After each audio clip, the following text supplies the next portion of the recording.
Добар ден, пријатели, и добре дојдовте во денешнава епизода.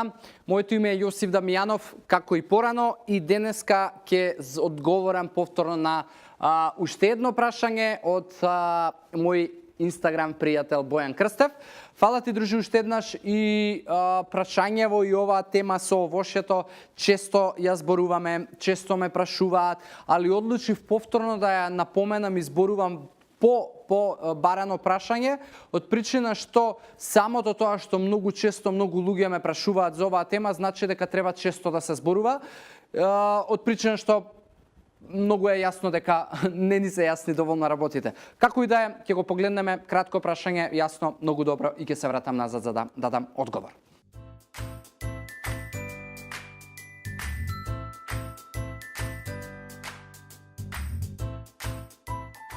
Супер, Бојан, дали е здраво? Да, но она што си заборавил да ме допрашаш е дали е правилно. И многу луѓе тука ги мешаат овие две работи, затоа што многу луѓе самото тоа што ќе кажат и да, ова е здраво да се јаде, мислат дека треба да го утепаат од јадење и да го јадат во големи количини во текот на денот и секој ден да го јадат.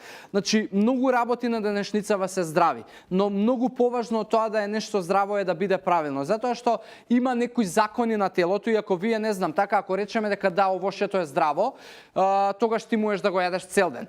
И овошјето е супер здраво да го имаш во текот на целиот ден, но на крај на денот прашањето е дали тоа ќе ги задоволи твоите нутритивни и калориски потреби на телото и дали можеби ќе направи проблем во метаболичките процеси, а одговорот е да, затоа што тоа не е правилно и тогаш ќе премине во нездраво.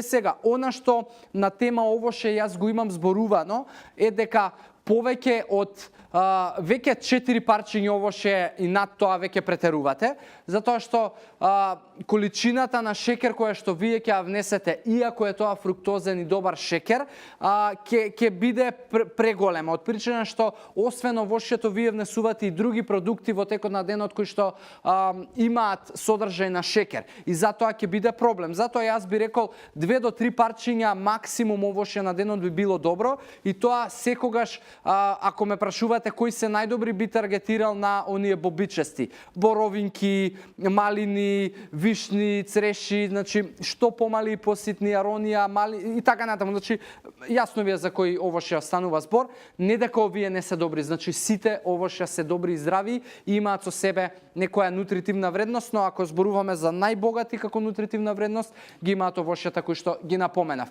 Од друга страна, метаболизмот на јаглехидрати е многу подобар попладне, така да нема да сгрешиш ако можеби ги изедеш попладне овошјата, но дефинитивно ќе сгрешиш ако ги изедеш навечер. Зборуваме за си јадам да 2 банани во, не знам, у 9 навечер и си легнувам у 10 и пол. Зошто е проблем? Од причина што немаш кај да ги трошиш тие шекери и секогаш непотрошените шекери и вишокот на гликоза и гликоген ќе се складира во масти. Така да, Бојане, фала ти за прашањето, супер прашање, знам дека на многу луѓе ова ќе им помогне и кои ќе го видат насловот ќе ја погледнат оваа епизода. И повторно, на крај, мојот одговор не дека не е здраво да јадеш овоше, не дека не е здраво да го јадеш навечер, но не е правилно. Затоа што објаснувањето мислам дека ви даде логика и бев доволно јасен и длабок, како и да е. Слободна. Ако можеби сакаш да ти доодговорам по-конкретно на твои ситуации, по-индивидуализирано и како ти тоа го правиш и како ти изгледа денот, биди слободен да ме комуницираш повторно назад, дали на Инстаграм, дали на било кој канал на кој што мислиш дека за тебе е најдобро. И нормално ве охрабрувам сите кои што имате било што да ме прашате и да ви одговорам, да го користите или хаштагот, или да ме комуницирате во приватна порака и ќе ви одговарам на се што знам и умеам. Фала ви, дечки, за секоја секунда да ја гледате оваа содржина и се гледаме во следна епизода. До тогаш ви посакувам здрави животни навики и убав ден. Чао, чао.